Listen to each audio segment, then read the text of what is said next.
Com o aval dos Estados Unidos, a Ucrânia começou a usar mísseis americanos de longo alcance para atacar a Rússia. A reação foi imediata. O presidente Vladimir Putin assinou nesta terça-feira um decreto que amplia as possibilidades de uso de armas nucleares pelas Forças Armadas. Assunto para o nosso correspondente Luca Bassani, direto da Europa. O que é que muda agora para esse conflito que você acompanha muito bem desde o começo, né, Luca? Boa noite. Exatamente, Thiago, desde o começo lá na Ucrânia, inclusive em loco. Boa noite a você, a todos que nos acompanham. A gente sabe que no último final de semana o presidente Joe Biden, ele tomou a decisão de autorizar a Ucrânia a utilizar mísseis de longo alcance de fabricação americana contra o território da Rússia, ou seja, mísseis que lançados desde a Ucrânia podem viajar por 320 quilômetros e atingir cidades muito importantes, principalmente no sul da Federação Russa.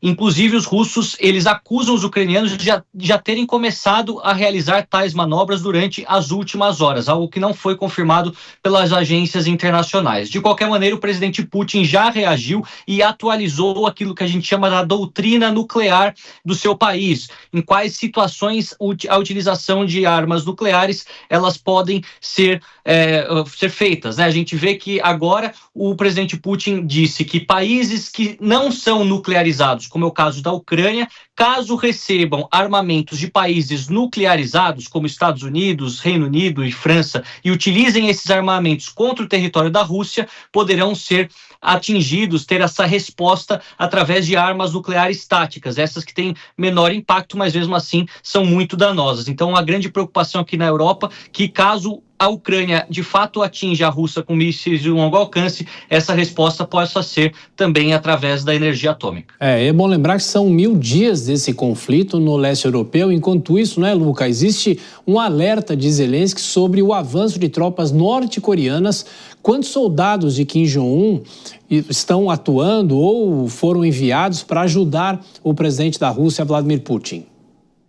Olha, Thiago, segundo que a própria OTAN tinha dito através do seu secretário-geral, Mark Rutte, o presidente Biden, o próprio presidente Zelensky e as agências sul-coreanas, principalmente agências de espionagem, já 10 mil soldados norte-coreanos foram confirmados no território russo, quase na fronteira com a Ucrânia, em outubro. Agora o presidente Zelensky faz um outro alerta. Esse número poderia chegar a 100 mil militares norte-coreanos, ou seja, muitas tropas da Coreia do Norte que poderiam pelo menos segurar as posições de defesa dos soldados russos, enquanto os soldados russos mais experientes com este terreno poderiam prosseguir para o ataque. Então, é uma preocupação que essa guerra possa ter uma escalada. Muitos acreditam que tudo depende de qual será a postura adotada pelos Estados Unidos a partir do novo governo de Donald Trump em janeiro do ano que vem, mas de qualquer maneira já se mostra uma guerra que utiliza-se de players, né, de jogadores de diversas partes do mundo, agora também com os coreanos caso, auxiliando o exército da Rússia após este acordo de mútua defesa assinado por Putin e Kim Jong-un em junho deste ano. Ô, Luca, ainda falando do risco de aumento dessa guerra, um vizinho da Rússia entrou em alerta. Qual é esse país? É um país que até antes da guerra era neutro, Thiago, e agora se tornou, né, no ano passado, membro da OTAN. A Suécia, que não faz fronteira com a Rússia diretamente, né, por terra, mas tem lá o Mar Báltico compartilhado com os russos também, ela alerta a sua população para a ampliação da guerra e a possibilidade de guerra até mesmo no território sueco. O governo preparou uma série de instruções que serão mandadas por correio, enviadas também por e-mail, na televisão, para a população, dizendo o que fazer em caso de um ataque, em caso de uma invasão, pedindo também para que os cidadãos mantenham em casa comida suficiente para uma semana, além, é claro, de itens de higiene pessoal e itens de primeiros socorros para poder atuar em um caso de emergência. Nós sabemos que outros países europeus já seguem uma postura parecida, principalmente países lá da região dos Bálticos, na Estônia, Letônia e Lituânia, mas, infelizmente, o cenário agora é de escalada depois de muito tempo sem grandes novidades nesta frente. E rapidamente, Luca, eu falava dos 1000 dias, né? Hoje, na Ucrânia, tivemos algumas mobilizações. Pessoas acenderam em frente a uma estátua da Ucrânia 1000 velas, né, para marcar esse dia simbólico e a saber para qual lado vai essa guerra a partir de agora, né, Luca? Exato, a gente vê que realmente é uma situação extremamente adversa para o povo ucraniano, um país que antes da guerra tinha quase 40 milhões de pessoas, perdeu quase 8 milhões para imigração e tantos outros milhares, alguns falam centenas de milhares de soldados e civis que podem ter morrido durante a guerra, e essa possibilidade de uma escalada ainda maior, da perda de mais territórios ou a continuação desse sofrimento para os ucranianos. Inclusive, acho que é importante mencionar um detalhe que eu esqueci mais cedo, que na cúpula do G20, o presidente Emmanuel Macron encontrou-se com Xi Jinping pedindo para que os chineses, a China, utilizem da sua boa relação com a Rússia para desincentivá-la a seguir com essa postura belicista, utilizar armas nucleares e até mesmo concordar com o acordo de cessar-fogo que provavelmente já deve estar sendo preparado para o começo do ano que vem, com Donald Trump assumindo a presidência dos Estados Unidos. Ô Cabassani, já na madrugada de quarta-feira aí na Europa, bom descanso para você, a gente volta a se falar amanhã. E claro, desde o início desse conflito, a Jovem Pan acompanha todos os desdobramentos e há agora uma preocupação, o aumento da temperatura na guerra no leste europeu, em meio a esse debate do G20 também.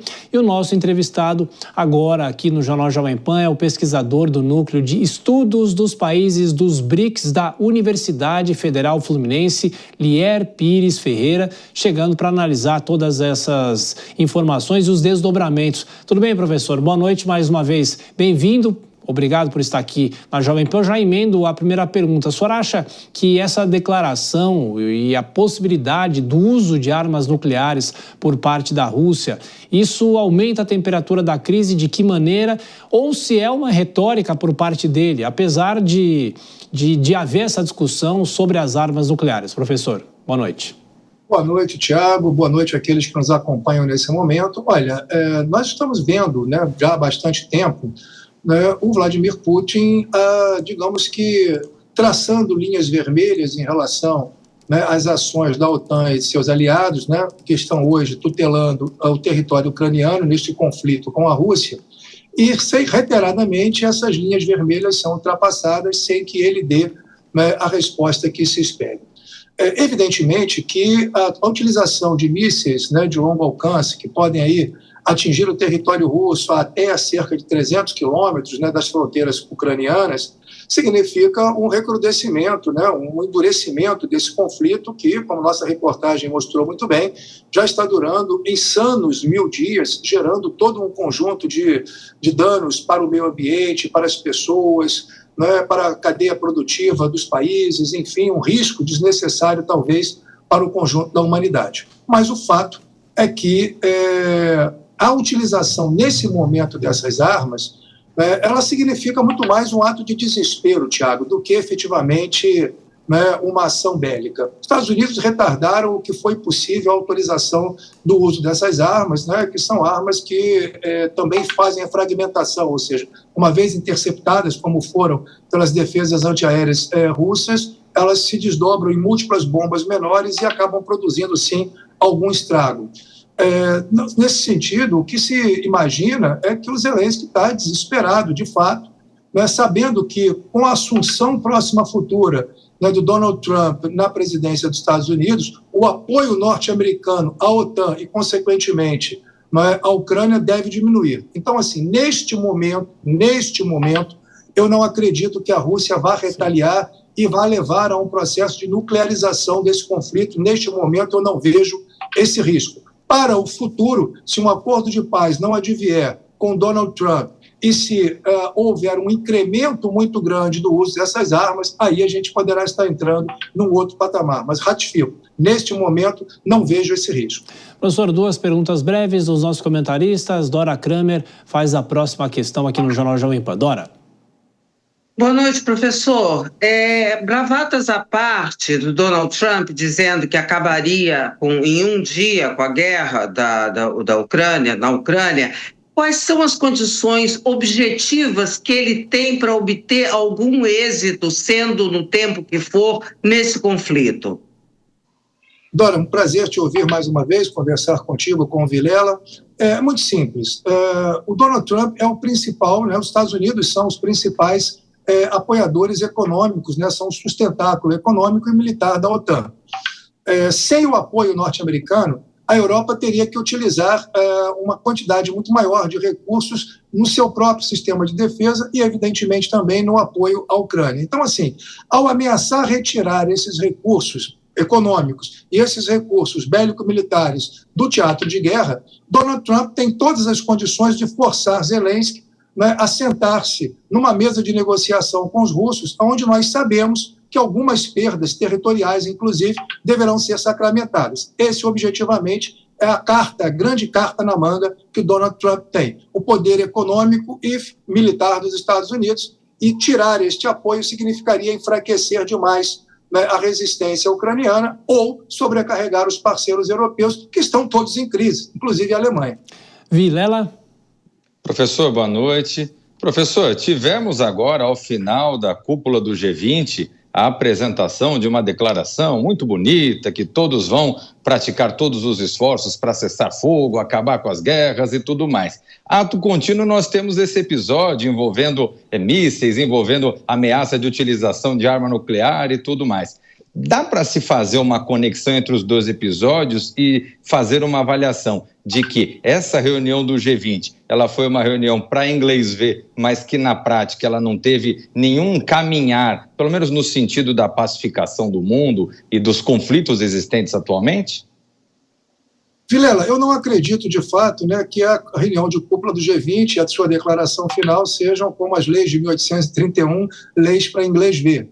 Mas, de fato, nós sabemos que o G20 não tem uma responsabilidade do ponto de vista da condução, né, de elementos como paz e segurança. O G20 é um fórum de concertação econômico-financeira, onde as grandes economias do mundo, 19 países, mais a União Europeia e, recentemente, também a União Africana, delineiam os aspectos gerais, né, da condução econômica para o próximo ano, tentando dar aí alguma previsibilidade econômica para os agentes públicos e privados que operam em nível global. Evidentemente que a questão da paz é uma questão que, dentre outros elementos, tem repercussões econômicas. Então, assim, foi importante, do ponto de vista da declaração, né, uma condenação, digamos assim, às vítimas, né, ao fato desse conflito estar gerando uma série de problemas humanitários, né, um impacto muito grande na vida das pessoas, tanto daqueles que vieram a falecer, quanto daqueles que estão sendo deslocados do seu território, quanto daqueles que dentro do território ucraniano estão sofrendo. Isso é importante, né, e é, de fato, um elemento a ser elogiado. Mas, com as aspas devidas, porque o impacto do G20 aí é muito pequeno, e nós sabemos que o teatro de guerra é conduzido em outros fóruns. Sem um ajuste entre as grandes potências, China, Rússia, Estados Unidos, a União Europeia, né, nós sabemos que esse conflito não vai adiante. Por isso que a pergunta da Dora me pareceu tão importante. Quais são as armas fundamentais que Donald Trump tem para provocar, em qualquer tempo, mas esperamos que seja um tempo curto, uma paz relativamente estável nessa região do mundo?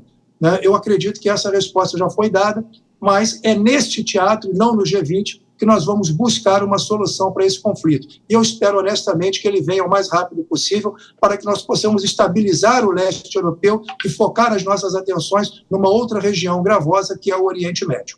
Sem dúvida. Professor Lier Pires Ferreira, da Universidade Federal Fluminense, mais uma vez nos atendeu aqui na Jovem Pan. Muito obrigado mais uma vez, professor. Até a próxima. Volto sempre. Um abraço.